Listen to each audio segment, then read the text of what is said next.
Hello everyone, welcome to Lukmaan IAS. Today we are going to have the Hindu newspaper analysis dated 25th of November 2023. In today's newspaper analysis, we are going to cover a mapping topic, the topic that has been in news, and also we are going to cover some important articles from the newspaper. We have also included some questions for discussion in today's newspaper. So let us quickly see the list of articles that we are going to cover today. So these are the list of articles from the Hindu newspaper that we are going to cover. So with that, let us quickly see the first topic, which is a mapping topic, and we are going to discuss this topic. So it is map of Congo. Okay, as we all know that Congo is a country in Africa. So it's a country in the African continent. Why we are discussing about Congo? Because recently it has been noticed that in Congo monkeypox is let's say widespread.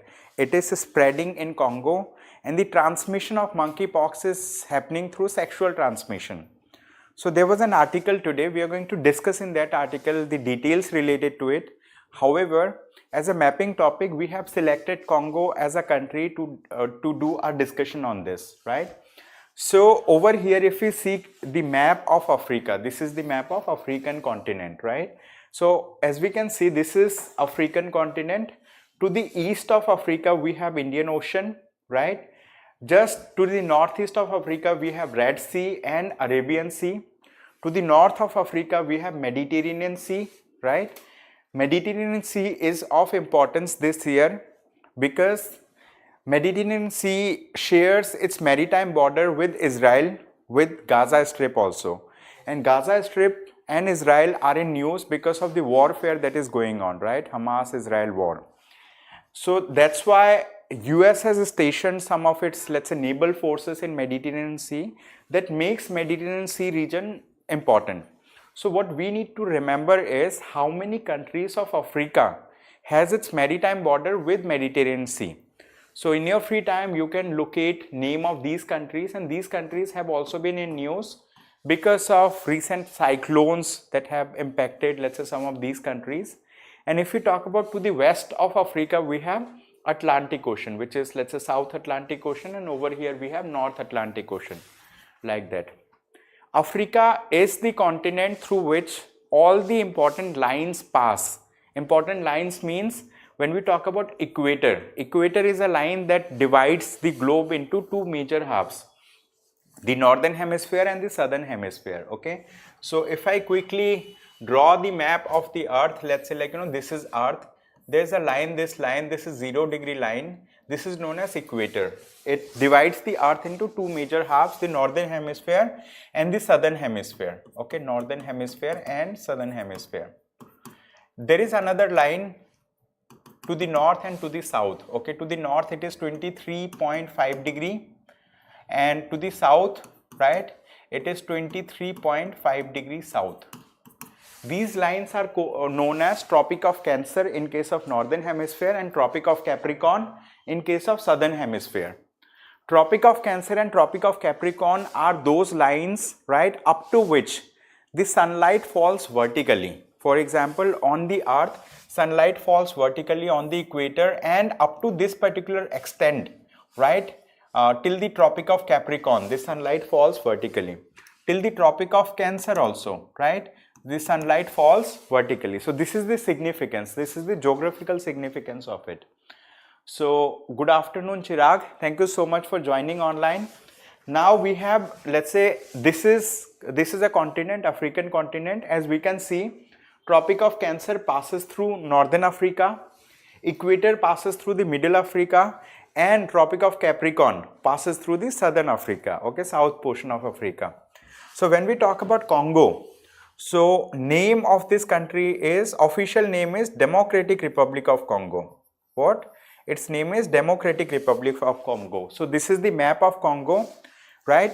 So Democratic Republic of Congo has many countries with which it shares its border. One important part is the Democratic Republic of Congo. Congo has a maritime border also. It has a maritime border with Atlantic Ocean. Means it does have a maritime border. It shares its border with Atlantic Ocean. We can see over here. Okay, we can see here. Apart from this, it has many other countries with which it shares its border. So Congo is not a landlocked country. This is an important information.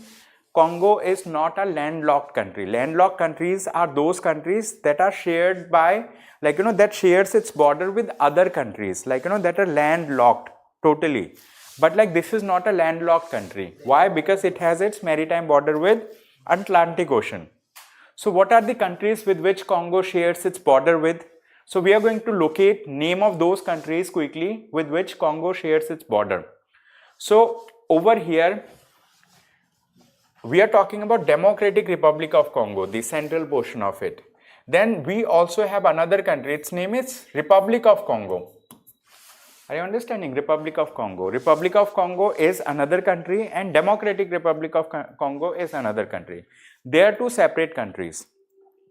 And apart from this, let's say, like, as we know that North Korea and South Korea, both are Korean countries, but like one is known as North Korea, other is known as South Korea. Similarly, one country is known as Democratic Republic of Congo, which is shaded in yellow color, other is Republic of Congo. So Republic of Congo is a country that shares border with Democratic Republic of Congo. Apart from this, we have Central African Republic. Okay, this is another country. We have South Sudan. This is third country. Uganda, fourth country. Then we have a country which is known as Rwanda or Rwanda. Okay, fifth country. Then we have Burundi. This is also name of a country. Burundi is this one, very small country, right over here. If it is visible, so it may be visible to you also. Then we have Tanzania. Tanzania is a country that shares border with Democratic Republic of Congo. Apart from this, over here, this entire country is Zambia. Okay, Zambia. It is eighth country that shares border with Congo. Then we have Angola. This also shares its border with Democratic Republic of Congo. So if we talk about Congo as a country, so it shares its border with 9 countries. Apart from this, it does have a maritime border as well. So this is the thing. Okay, so in your free time, what you need to do, you need to again practice learning the name of these countries that shares border with Congo. Now, apart from this, we need to see another information. What is that information? Is that the equator passes through Congo. It passes through Congo as well as Republic of Congo as well as Democratic Republic of Congo. It passes through both the countries. That's an important information. So what are important information? Number one, Congo is not a landlocked country. Second information, Congo means we are talking about Democratic Republic of Congo. In case of Republic of Congo also, it is also not a landlocked country. Congo is not a landlocked country. This is one information.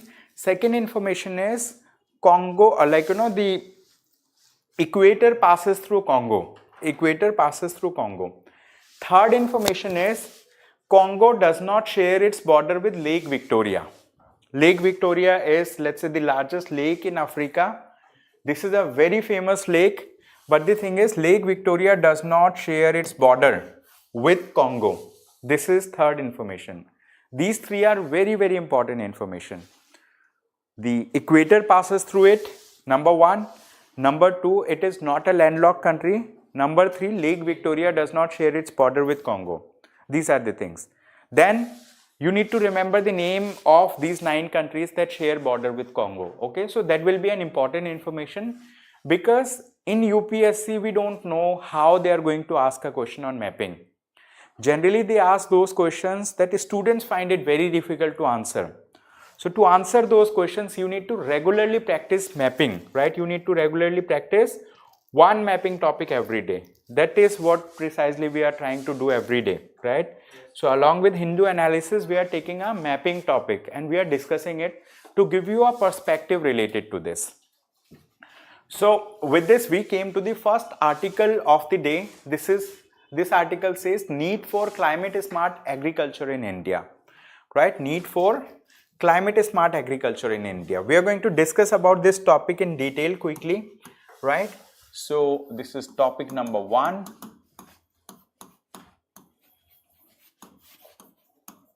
Need for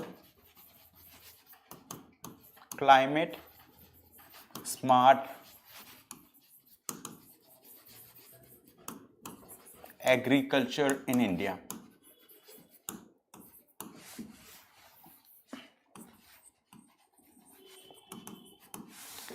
Now, to understand this particular topic, let us quickly understand about the context of this article. So, this article says that there are two important things that are pressing for human beings, right? What are those two pressing issues, right? Two pressing issues in front of human beings, right? Two pressing issues. Number one is climate change. Climate change is a very pressing issue, very important phenomena that is happening, for which we need to take action. The second thing is food security. Climate change and food security are two major issues that the humanity is facing at this point of time. Why climate change? Because nowadays we are seeing unprecedented rise in greenhouse gas, right, emissions in the world. And this greenhouse gas emission, right, GHG emission is leading to global warming. It is leading to global warming.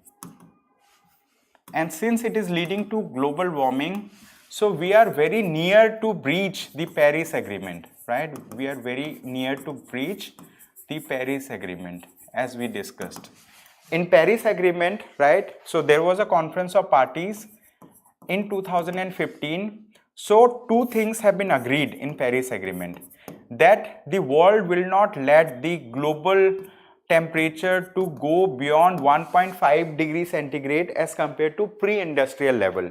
Second thing is, as far as possible, we will try to, right, we will try to keep it below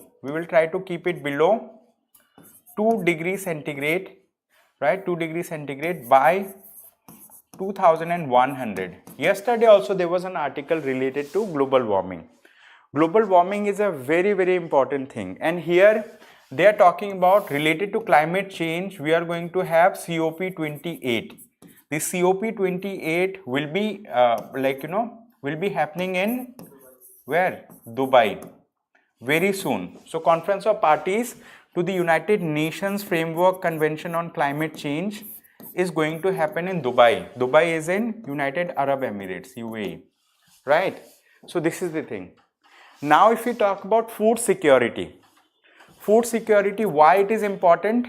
Because food security is a part of United Nations Sustainable Development Goals.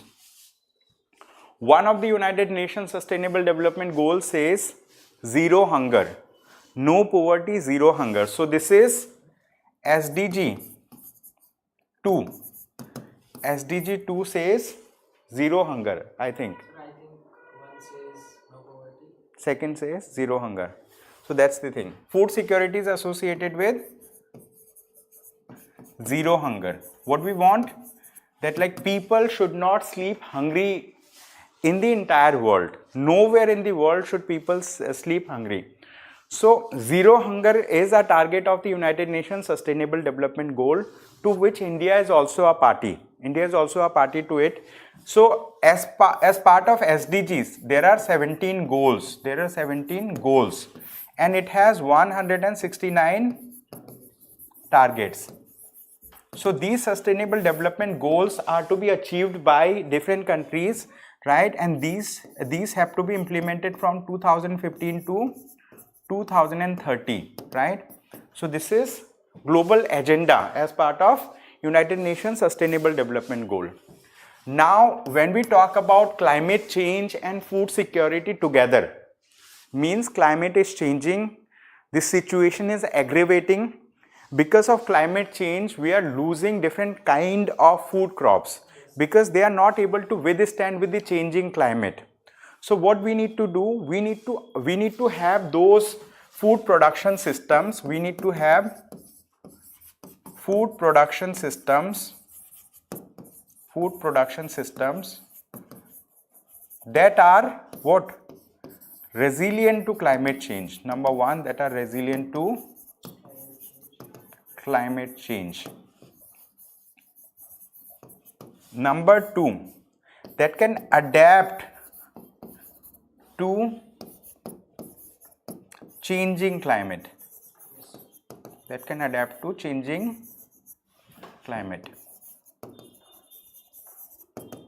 That's the thing.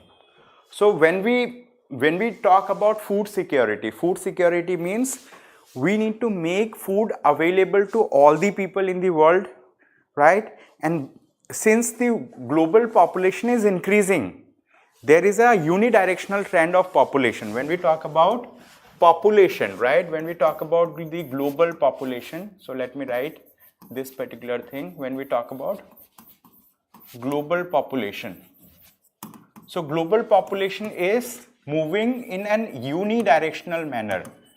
Unidirectional manner means the global population is increasing. Since global population is increasing, so the thing is demand for food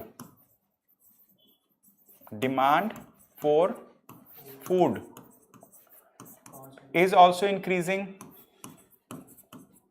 It is also increasing. Demand for food is also increasing, because like if we have more population, we need to feed more population in the world.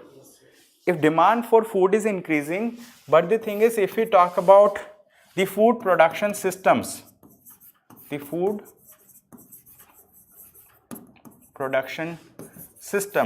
what is happening to them? They are shrinking.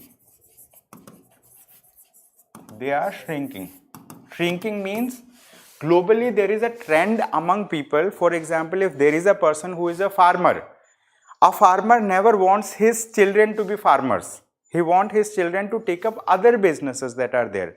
So there is an out migration across the world from agriculture sector. Since there is an out migration, people are preferring to do other businesses. So the thing is, people who are involved in farming activity, they are going down. The areas or infrastructure related to farming is going down. So food production systems are shrinking. Means like food demand is increasing, but production system is decreasing, shrinking. So in this time, what is the need for the world? The need for the world is, first of all, we need to make our food production system, more efficient. What we need to make? We need to make them more efficient. We need to go for that, like, there should be increased productivity. What should be there? Increased productivity of food crops must be there. Yeah, we need reduced greenhouse gas emission, right? And also we need to make our farming system, right? We need to make our agriculture, right? We need to make our agriculture adaptable. So these are the things that are needed. So at this scenario, a new concept arises in food production and in economy, that is known as climate smart agriculture. What?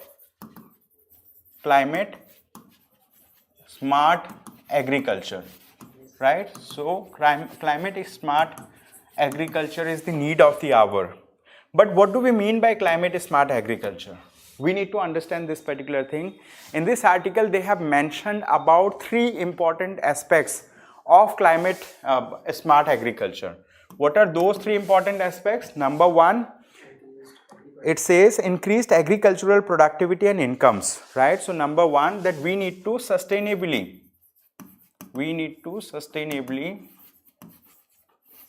increase agriculture productivity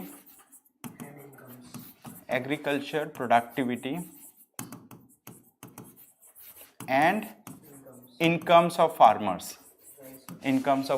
This is one important aspect of climate smart agriculture. Second thing is adapt and build resilience to climate change. Okay, what we need to do? Adapt and build resilience to climate change, right? Adapt and build resilience to climate change. This is another, let's say, aspect related to climate smart agriculture. Then the third aspect of it is Reduce greenhouse gas we need to reduce or remove greenhouse gas emissions wherever possible. Okay, we need to reduce greenhouse gas, GHG means greenhouse gas emissions. So these are the three important aspects of climate smart agriculture. So when we talk about climate smart agriculture related policies in India, what policies do we have in place that support climate smart agriculture? So there are many policies that are listed in this article. We are going to discuss about those policies quickly. One of the policies, National Adaptation Fund for Climate Change. Okay, one of the policies, National Adaptation Fund for Climate Change. Okay, NAFCC. I'm just writing in short. National Adaptation Fund for Climate Change is one of the policy that is existent in India. Then we have National Innovation on Climate Resilient Agriculture. Okay, National Innovation on Climate Resilient Agriculture. Right. Third, Soil Health Mission or Soil Health Card was there. Soil Health Mission. Right. Soil Health Mission. Like we need to look for safeguarding the health of the soil. Right. So, good evening, Vijay Lal. Thank you so much for joining.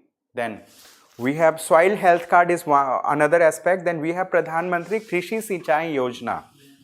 Pradhan Mantri Krishi Sinchai Yojana, which is in short can be known as PM Krishi.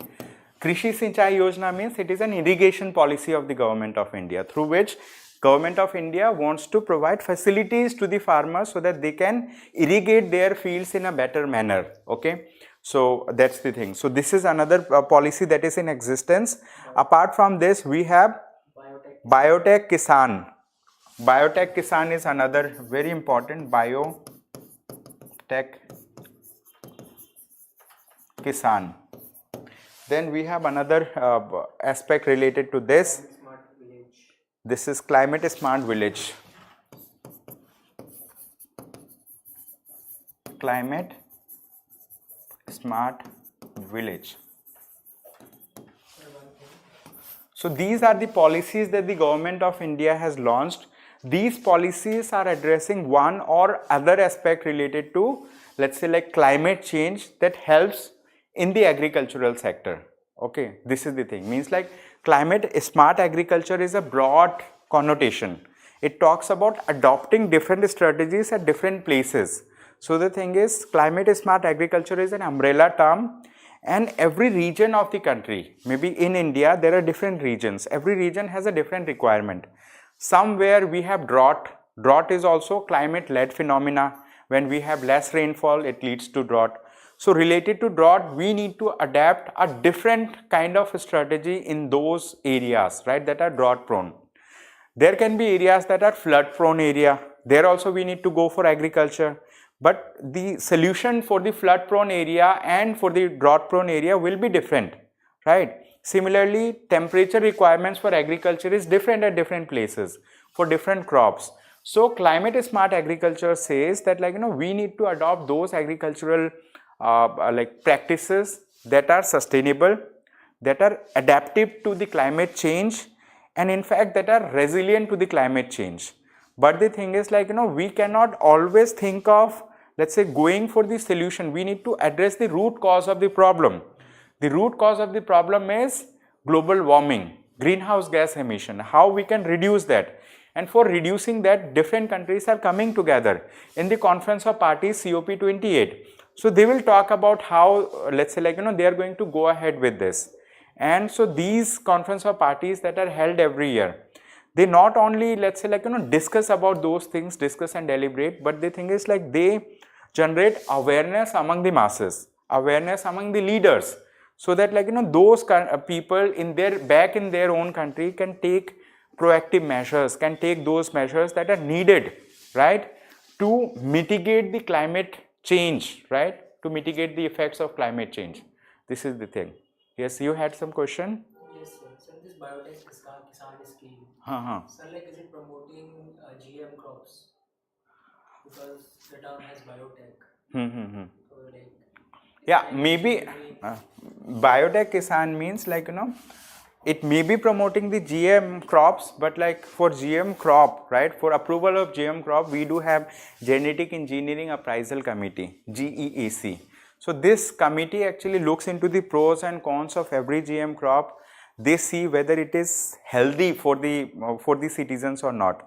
In the sense, like, if we are modifying the genes of a crop, after modifying the genes, is it going to be harmful for the crop fields? Is it going to be harmful for the soil? Is it going to be harmful for other kind of, let's say, like, plantations in the region? So they do an assessment over that, and then they do an assessment that what benefits it's going to provide. Is it a pest resistant crop, or is it, let's say, like, going to have high nutritional value, right? And how is it going to impact the human health? So lot of aspects are associated with it. So that's why Genetic Engineering Appraisal Committee looks into it. One of the thing is BT cotton has been approved, but BT brinjal has not been approved yet. Okay, BT cotton means like cotton crop. I mean, like, so that has been approved. BT brinjal has not been approved because like it is still in the trial phase, right? So many people are there who are pro like, genetically modified crops. They say like more genetically modified crops must be there, but the thing is there are various concerns associated with ethical concerns, safety concerns, right? So if a crop, let's say, addresses those concerns properly, so there is no hesitation, like, among the government to pass it, okay, like that. So there is a cautionary approach to this. Some crops are promoted, some crops are not promoted. So that's the thing. Yes. So with this, we are quickly going to look into another article. So in this article, basically they say that climate smart agriculture has the potential to assure food security, empower farmers, and protect our delicate ecosystem. Okay, so climate smart agriculture is the need of the hour. And in fact, in India, we are practicing climate smart agriculture at various places. Okay, this article is really, really good. It is important for economy, right? They have mentioned one term, precision farming. Preseason farming, right? What do we mean by that? See, like, let us discuss about what do we mean by preseason farming. Preseason farming. So there is a term that they have mentioned, preseason farming. Basically, in preseason farming, we look into multiple aspects related to farming. For example, farming has different stages. Number one stage is selecting the seed, right? Number two stage is sowing of the seed, sowing, right? Number three is irrigation, right? Number three is irrigation. Number four, these are broad things. Apart from this, there are various other thing associated. Then number four is harvesting, right? And in the middle, we need to see soil quality, right? What? We need to see the soil quality. So precision farming talks about efficient farming practices. Efficient farming means where we do not use fertilizers over and above what is needed in a soil, and at the same time we do not irrigate a field more than what is needed. We need to conserve the water, so that like whatever amount of water is needed, we will be using that thing. We will be using those seeds that are helpful in a particular kind of field in a particular season. So when we talk about precision farming, it means making the farming more efficient by adopting the most precise technology for it. For example, by selecting the seeds that are going to produce more, right? By sowing it at a time when season is ripe, by doing the irrigation facilities, like for example, we have drip irrigation, we have a sprinkler irrigation. So some types of irrigation are more water efficient. They provide more water to the, let's say, like, to the field, but it is water efficient. We are not wasting the water. That is known as precision farming. Precision farming means being to the point, what is needed, so that we get more efficiency out of it, right? We provide more inputs, we provide the inputs that are needed, and we focus on getting more output. Okay, Precision farming is a kind of technological and economic aspect related to farming. So this is the question. It says, with reference to climate smart agriculture, consider the following statements. They have given 3 statements. We need to identify which of these statements are correct. One statement, it says the project of climate change, agriculture and food security is carried out under the Food and Agriculture Organization. This statement is wrong. Okay. Second, it is an approach that seeks to reduce trade-offs and promotes synergies. Okay. This is right. Here we are talking about climate smart agriculture. So it seeks to reduce trade-offs. Trade-offs means like, wherever yeah, and it promotes synergies. Okay, like that. So if climate is changing, we are looking for those kind of cropping patterns that are adaptable to it, like that. So this is the thing. It is a set of practices that can be universally applied. This is wrong. It's not same set of practices that can be universally applied. The thing is, like, everywhere a different approach is needed, but that will be called as climate smart agriculture. Okay, it is not same set of practices are not same. For example, I discussed that in drought prone areas we need a different set of practices, different set of equipments, different set of, let's say, like inputs. But in flood prone areas we may be needing it differently. In high altitude areas we need a different system. In, let's say, below sea level farming we need a different system altogether. So this is the thing. So it is not a universal set of it is not a universal set of practice, like that. So how many of the above are correct? Only one, which is statement A will be the right answer. Okay, statement A is the right answer, and we have given the explanation also over here.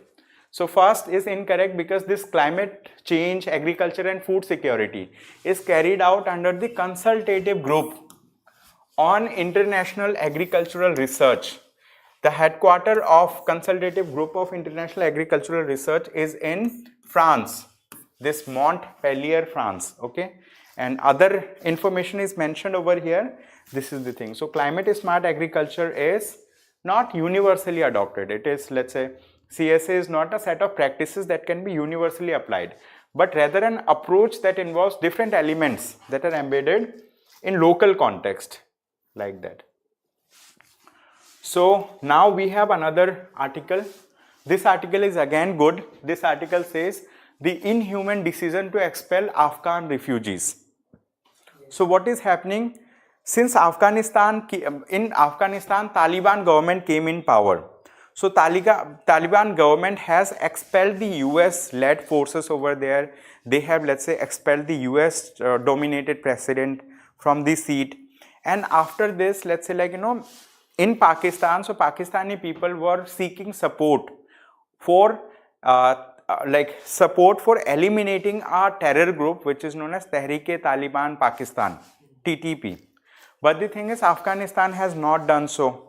And that's why what Pakistan has started doing, Pakistan has started expelling the people, right, who were Afghans, but they were earlier settled in Pakistan. So they started expelling the people.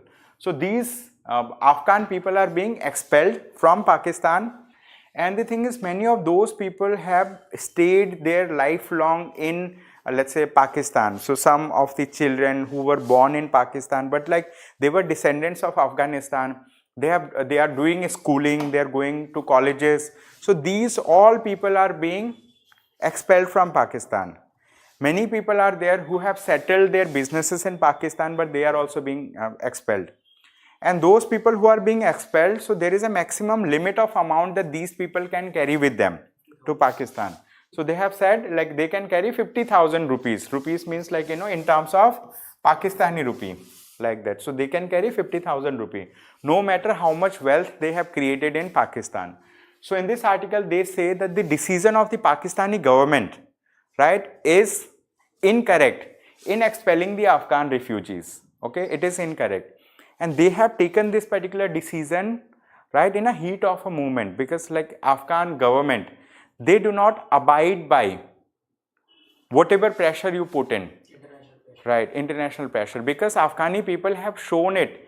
Let's say if you go back to history, right, if you read about modern history, maybe medieval history, you will get to know that Afghan people no matter how small their group is, they do not come under pressure. They have always the tendency to bounce back, no matter how big is that power. And they have regained their authority time and again. And this time also they have regained their authority. So they are not going to come under pressure. Like at least of Pakistan, they are not going to come under pressure. I mean, like, they did not come under pressure of USA. That's the thing. Okay. So here in this article, the author says that the decision that was taken by the interim government of Pakistan is incorrect. Yes, it is inhuman. So in Pakistan, there is a person like who is, let's say, like, who is the Prime Minister of Pakistan now, but like he is the interim Prime Minister since the election is being held. Yeah, Anbarul Kakar, like he has, they have mentioned the name of the, Prime Minister also in this article. So basically it's a geopolitical issue, right? So what author says that what Pakistan does not understand is that Afghan Taliban is in power in Kabul. Even if they do not have international recognition, will not do its bidding. Okay, means like they are in power in Kabul, no matter if they have international recognition or not.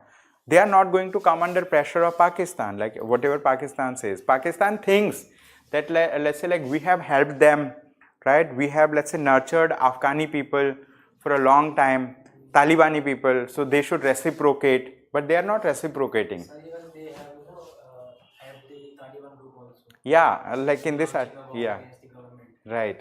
So, but like, they are not reciprocating at this point of time. But as of now, we have limited knowledge about what is happening inside Pakistan, inside Afghanistan related to this. But this person is a retired diplomat, Vivek Karju. So he might be having a lot of information, and he has shared with us also through this article. So now, Afghanistan is known as the graveyard of umpires. Yeah, it is known as the graveyard of umpires. Yeah, so that's the thing. There is a saying. Graveyard of mighty umpires also. Right. That's the thing. I mean, like, I have studied in modern history that has happened. I mean, like, there have been, multiple wars has happened, but like they came to power again. They have ousted. So now we have no vote for veto. This is a topic which is related to Indian polity. Okay, it's important for Indian polity, GS paper 2. Especially it is part of GS paper 2. Here recently the Supreme Court of India has given a judgment, right? Supreme Court of India has given a judgment related to governors, powers of governors. So, like, governors derive their power under Article 200 of the Constitution of India. There are many articles, but Article 200 of the Constitution of India talks about that the governors have some of the, what we say, leeway, options when a bill comes, right? So, whenever a state government passes a bill, so this bill goes to the governor for assent. And when it goes to the governor has multiple options. Number one option is to give his assent, right? To give his assent. Assent means to agree to the bill. If the governor gives the assent, so the bill becomes an act. If the governor withholds his assent, right? If the governor withholds his assent, withholds means rejecting the bill, right? Third, the governor can what? Send back the bill to the house. Fourth is the governor can reserve the bill for the consideration of the President of India. So the Supreme Court judgment, recently Supreme Court has given a judgment related to the state of Punjab, right? State of Punjab. So what has happened in the state of Punjab? The Punjab Legislative Assembly has passed some bills and the governor did withheld those bills. Governor did not give his assent.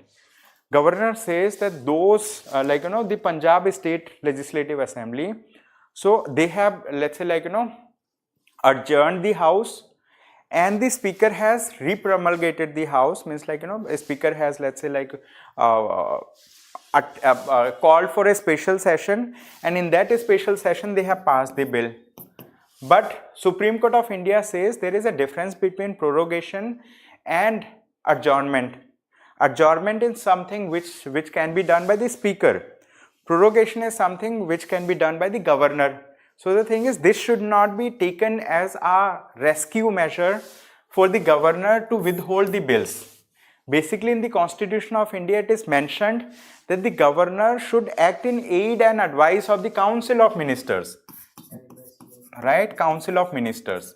And Council of Minister in case of a state is headed by the Chief Minister of that state.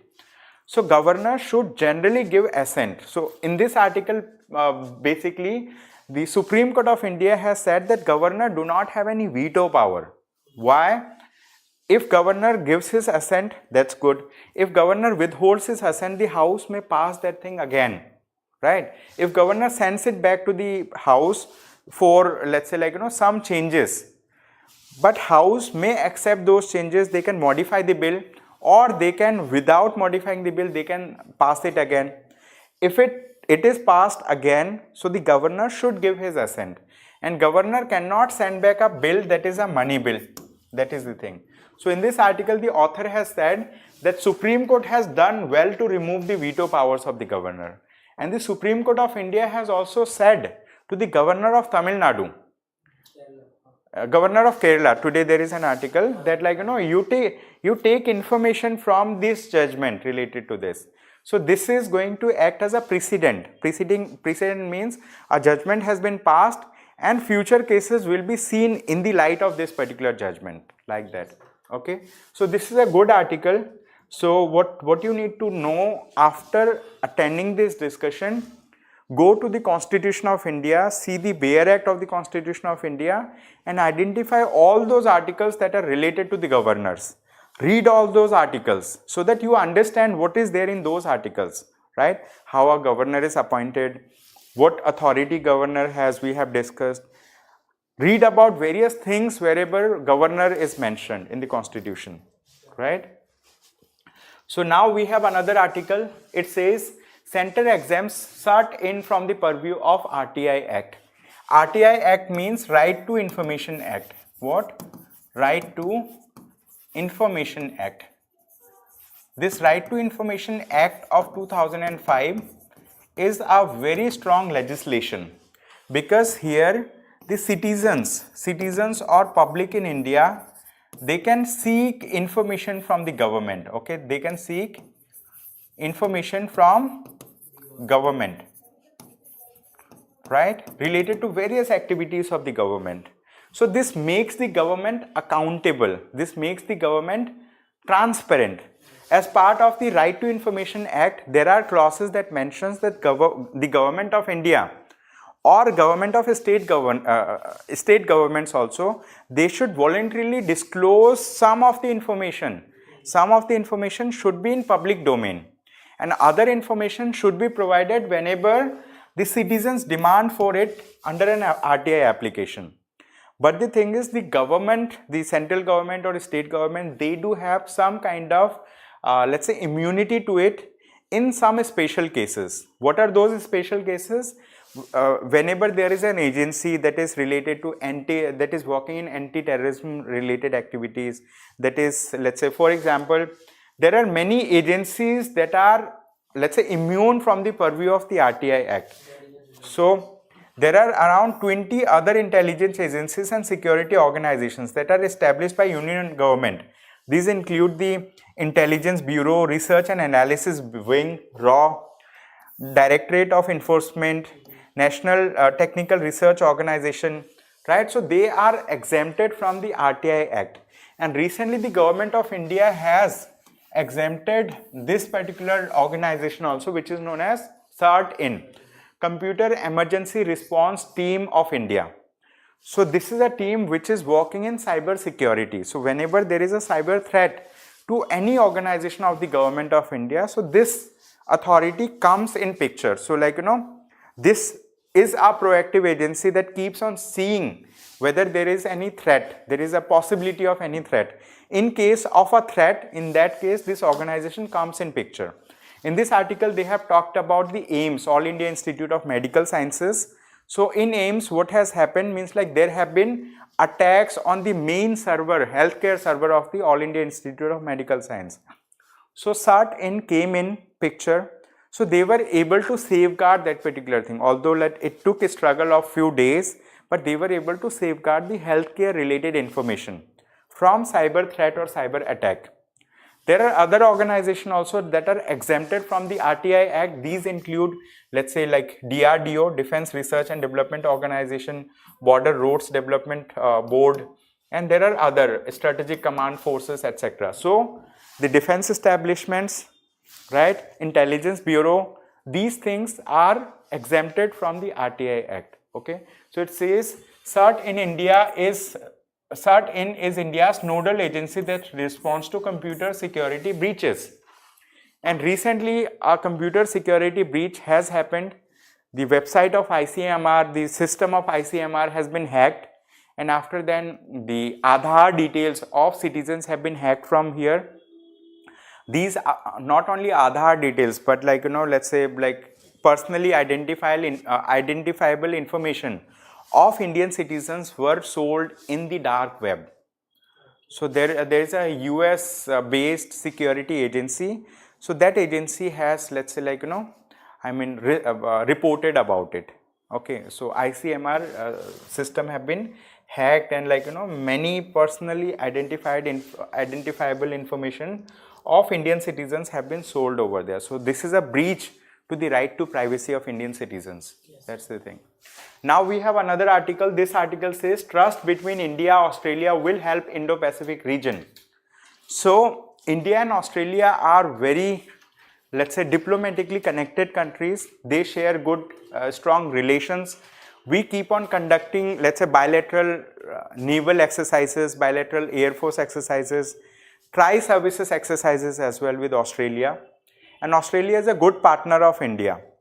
So the minister, he is the foreign minister of India. He has recently said that the trust that exists between India and Australia, it will help the Indo-Pacific region. When we talk about Indo-Pacific region, we are talking about geopolitically. We are talking about geographical security, and we are talking about political stability in that particular region. So the Indo-Pacific region must be free of any kind of piracy activities. There should not be any threat to the naval vessels, to the merchant vessels that are passing through it. Because through the Indo-Pacific region, huge amount of trade happens through maritime route. So every country, including India, USA, they are in support of freedom of navigation in the Indo-Pacific region. And there is a law also. This is known as United Nations Convention on the Law of the Sea, UNCLOS. So UNCLOS has various provisions in it that actually safeguards the maritime thing. It talks about the rights of the coastal states. It talks about rights of those states that are not coastal states. It talks about various border demarcation with the maritime region, in the maritime region. So this is the thing. And here they have talked about Australia-India leadership dialogue. Okay. So the External Affairs Minister has attended the Australia-India leadership dialogue in a virtual manner, and there he has discussed about this thing, that the trust between India and Australia will help Indo-Pacific region, right? So this is the thing. So this is just a short article, but it is good to know information. Then we have another article. So this article is related to a kind of, let's say, Adani Group. So as we all know that Adani Group has been in news, right? Because opposition member parties are saying that Adanis are involved in illegal activities. They say that the money of Prime Minister of India is being invested in different companies, overseas companies through Adani Group. And there was a research report. It is known as Hindenburg Research, I think, right? So Hindenburg Research. So what that particular organization has said, they have done a study of the Adani Group. They have highlighted some of the illegalities that are associated with the trading of, let's say, securities, trading of, let's say, stocks of Adani Group. So they have made a lot of claims, and they have backed with data also. So when it came in news, there was hue and cry. The Prime Minister and, let's say, many the ruling government, although they might be busy, they did not, let's say, hear this particular thing. But the thing is, like, as of now, the Securities and Exchange Board of India has been given a mandate to do an investigation into the allegations that are made, let's say, to the Adani Group. All right. So the thing is, the Securities and Exchange Board of India is doing investigation, and it is being monitored by the Supreme Court of India. The Supreme Court of India has said that Sebi is not obliged to take OCCRP findings on Adani as gospel. So we need to understand what is the heading, right? So OCCRP stands for Organized Crime and Corruption Reporting Project, right? So this is a international NGO, right? This is an international NGO. OCCRP is an international NGO. So this international NGO actually, let's say, do research, it does studies to identify organized crime and corruption related activities. So they have, let's say, shared some data with the foreign newspapers, means like with foreign media, and those report has bearing of Adani Group. It has mention of some kind of, let's say, like, corruption activities related to Adani Group. So Sebi was doing investigation. Sebi also knows about it, but Supreme Court of India has said that, like, we are not neglecting the credibility of the OCCRP like data, but the thing is, Sebi should not take it at face value. They should do a impartial investigation to understand what is good with it, what is not good with it. Means like Supreme Court of India is not forcing the Sebi to take OCCRP data as it is. Means like it should do fact finding to understand it properly. So this is what is mentioned in this article. Basically, Prashant Bhushan, Prashant Bhushan is an advocate in the Supreme Court of India, right? So Prashant Bhushan has, let's say, highlighted some of the some issues with the investigative body under the Sebi. He said that some of the members of the investigative body were earlier involved in, let's say, he talked about a judge who was earlier kind of like advocate. So that advocate has advocated for the Adani Group in 2006. Right. Right. So this Someshkar Sundra Sen, later on he was appointed as a additional judge of the Bombay High Court, but like he was a member of some of the committees of the Securities and Exchange Board of India. So there are many things that are mentioned. So it is a kind of political issue at this point of time. But like we just needed to understand this organized crime and corruption reporting project. So they have identified something, they have shared it with the, and Mr. Prashant Bhushan has said that if journalists can go and get the data of Adani Group, why not Sebi? Sebi is an, let's say, regulatory agency, authority backed by law, does have many, this thing. So I mean, kind of hearing was going on in the Supreme Court of India. Judges take their own stand, then lawyers take their own stand, but like the things are, once the findings comes, once the judgment comes, then things will be settled. At this point of time, things are, let's say, going on. Then we have a question related to Sebi. It says the Securities and Exchange Board of India was constituted as a statutory body. A statutory body in 1988 through a resolution of the Government of India. So Sebi was not directly created as a statutory body. Initially it was created as a, let's say, like non-statutory body. Later on it was like a Sebi Act was created, then it was made a statutory body. That has happened in 1992. Okay. Initially it was a non-statutory body, it was created in 1988. But in 1992, it was made a statutory body. Means like, here they have just tweaked with the thing. Second, Sebi is the body which is responsible for governance of secondary market in India. This is right. Sebi acts as a quasi-legislative and quasi-judicial body. This is also. Like it is mentioned in the website of Sebi itself. Means like it does not make laws for the security thing, but it is a regulatory body. it talks about what it makes regulations for the thing. So this is being followed. It's not law making, but it is quasi in that nature. So that way. So it is a regulatory body. Okay. So how many of the above statements are correct? Only 2. Okay. Only 2 of the above statements are right. So with this, we will move to another article. Very short article, quick for the prelims exam. So generic drugs for 4 rare diseases made available in India. We need to understand what are rare diseases, right? Then we need to understand what are genetic drugs. Rare diseases are those diseases that affect a small proportion of population in a country. So in this article they have said rare diseases affect 6 to 8% of population, 6% to 8% population in a country.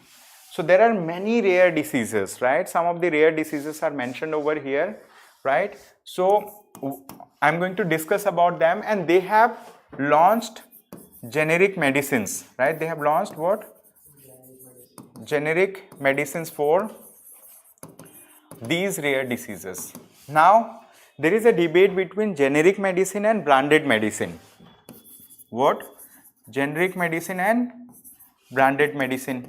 So what do we mean by branded medicine and generic medicine? So branded medicine are those medicines, right, that are sold in the name of brand of the company that has manufactured this particular medicine, right, or to which to some companies like that they have given some license. Okay, so the branded medicines are IPR protected medicines. They are IPR protected medicines. So branded medicines are generally very costly. They are very costly, right? Because it is under intellectual property rights protection. If we talk about generic medicines, generic medicines are not protected IPR. Means like after 20 years, for example, if we talk about patent is granted for a period of 20 years. After 20 years, patent gets expired. So after 20 years, the same formulation can be used to make a medicine which has the same medical efficacy to treat the disease. But the thing is, like, it does not have IPR protection. So it is basically like, it is less costly. I would say this is less costly. This is very less costly. So that's why Government of India also prefers that doctors should prescribe generic medicines, so that it becomes affordable for the patients. Okay, they are not under IPR protection. So generic medicines are those medicines for which the IPR protection has expired. Means like those medicines for which at least 20 years has passed that this medicine was invented. So this is the thing. So Government of India has released, right, drugs for like generic drugs for 4 rare diseases. What are those rare diseases? They are mentioned over here. One of them is tyrosinemia type 1, then Gaucher's disease, Wilson disease, and Dravet-Lennox this Gastaut syndrome. So these are very rare disease. Their names are even not known to us, right? But it affects people, it affects human being. There are diseases for which people have to let's say spend crores of rupees in medicine only.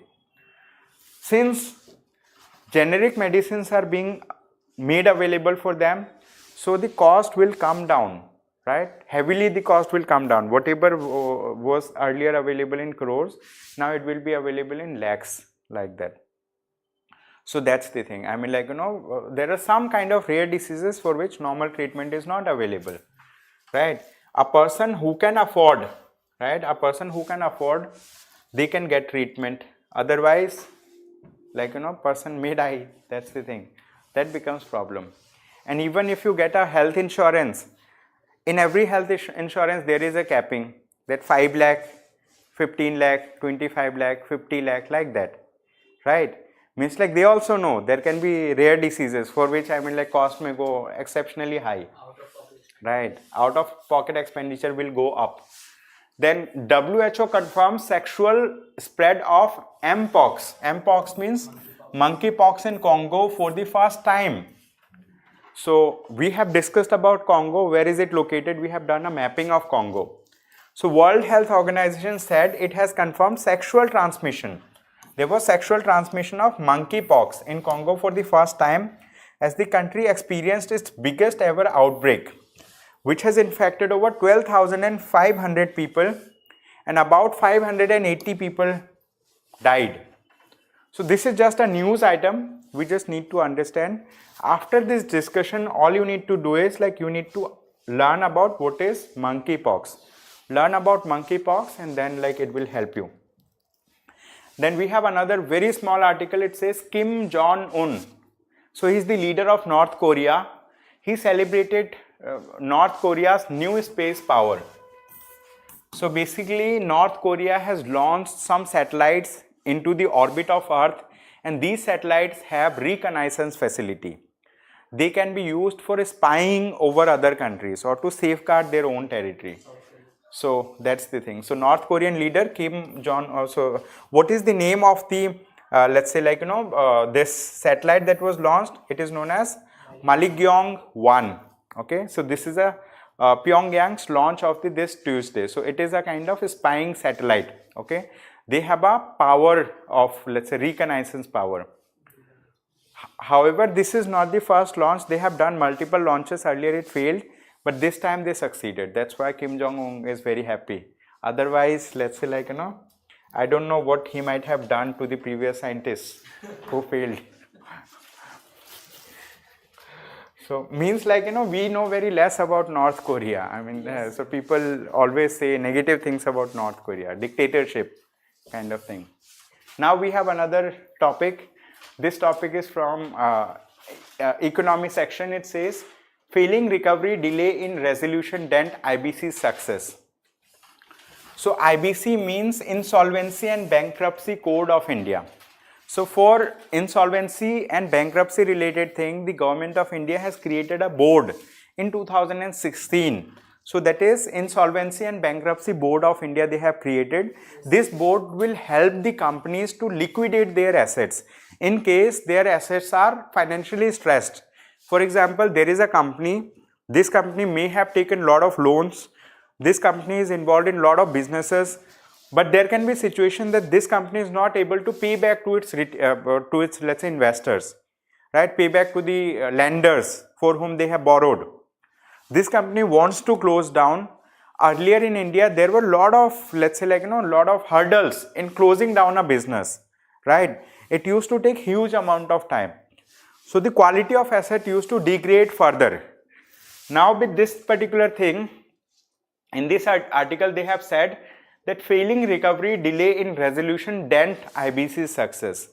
So the IBC, the average time that it takes to, for example, to resolve the stressed assets, to liquidate the stressed asset, it has gone little up than previous. So they have talked about that IBC's success is not as smooth as it was expected.